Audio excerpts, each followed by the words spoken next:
All right, let's talk about something that, really touches every single one of us: death. But we're going to look at it from a perspective that sees it not as some final, scary end, but as this profound and purposeful journey. We are diving deep into the Islamic understanding of what comes after this life. So let's just get right to the heart of it, right? The big question is this: what does Islam actually teach about what happens after we die? It's a question about the ultimate transition that every single one of us is going to face. The entire foundation for this way of thinking comes straight from the Quran. This verse here, it frames our whole existence as a cycle. We were lifeless, then given life, then we'll experience death, and then back to life again. The big idea here is that death isn't just some random accident. It's a deliberate part of a much bigger divine plan. Okay, so let's jump into our first key idea here. In this worldview, death is absolutely not the end of the story. Think of it as a created transition, in the same way that life itself is a creation. It's actually seen as one of the ultimate signs of God's power, the ability to not only grant life, but to then guide that life into a totally new state of being. It's the most significant journey anyone can ever take, moving from the physical world we all know to a new, unseen spiritual existence. So if death is this deliberate creation, it naturally raises a really important question. Why? What's the point? Let's take a look at the wisdom behind why mortality even exists from this perspective. What's so fascinating is just how many layers there are to the purpose of death. First off, it's a test of our faith and our actions, but it's also viewed as a mercy, a kind of release from the struggles of this world for a believer. And on a super practical level, it allows the whole cycle of humanity to keep going, preventing things like overpopulation. Spiritually, it's meant to give us humility, to give us perspective, and ultimately to bring the soul to this state of absolute certainty, a concept they call yaqeen. So this transition we've been talking about, it leads us to a really central concept in this whole journey, a state of existence right after death known as barzakh. You can think of it as a sort of life between lives. And the word itself is the perfect clue. In Arabic, barzakh literally means a barrier or a partition. And in this context, it's talking about the realm that stands between our physical death and the final day of resurrection. It's a completely different stage of our existence. And look, this isn't just someone's interpretation. The concept is named right there, directly in the Quran. This verse says that after death, people enter a barzakh, this barrier, that's going to last all the way until the day they're brought back for the final judgment. This chart really puts the fundamental differences into perspective.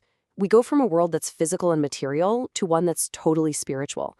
Our world is run by time and space. The realm of barzakh is beyond all that. And here's the crucial part.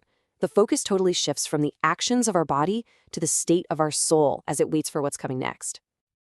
To lay it all out like a roadmap, Islamic theology kind of organizes this entire journey into three distinct homes, or abodes. Thinking of it this way gives a really clear structure to the soul's whole existence. First, you've got Dar ad-Dunya, that's our world right now. Second, Dar al-Barzakh, that in-between realm we're digging into. And finally, Dar al-Qarar, the final abode. So let's see how the journey into that second, really crucial abode actually kicks off. The journey into barzakh begins at what is described as the very first station of the hereafter, the grave. According to a saying of the Prophet Muhammad, the grave is way more than just a plot of land where you're buried. It's the spiritual starting line for the next phase of existence. It's right here that the soul's experience in barzakh, whether it's one of comfort or distress, really begins. Now, this obviously brings up a very logical and pretty important question. What happens to people who aren't buried in a grave? People who are cremated or lost at sea. And the answer really gets to the core of this whole concept. The experience of barzakh is for the soul, not the body. It's a spiritual state. So because of that, it applies to every single person, no matter what happened to their physical remains. So what's the wisdom behind this initial phase of accountability? Well, this is where you really see ideas of divine justice and mercy come into play. For the righteous, it's an immediate sign of God's favor, like a little preview of what's to come. For those of us still living, knowing this is meant to be a deterrent from doing wrong. And for some, it can even act as a merciful cleansing process, an expiation for sins before the final judgment even starts. Okay, so we've talked about the what, the where, and the why. But let's bring it all back to the here and now. Why does any of this actually matter in a person's daily life? Well, it's all about living with the end in mind. It's so important to understand that this isn't some minor fringe idea. Belief in this in-between realm is an essential, totally mainstream part of the Islamic faith, and it's rooted directly in its primary sources. At the end of the day, the purpose of knowing all this isn't for some theological debate. It's meant to be a powerful motivator.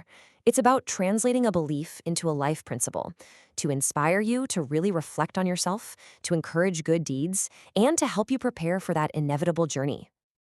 And this whole idea is captured perfectly in a famous teaching of the Prophet Muhammad.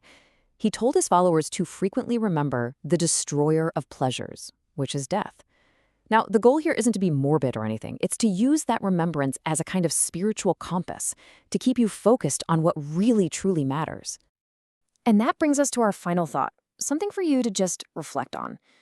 If you view life not as the final destination, but just as a short prelude to a much, much longer journey, how does that fundamentally change your definition of a life well lived?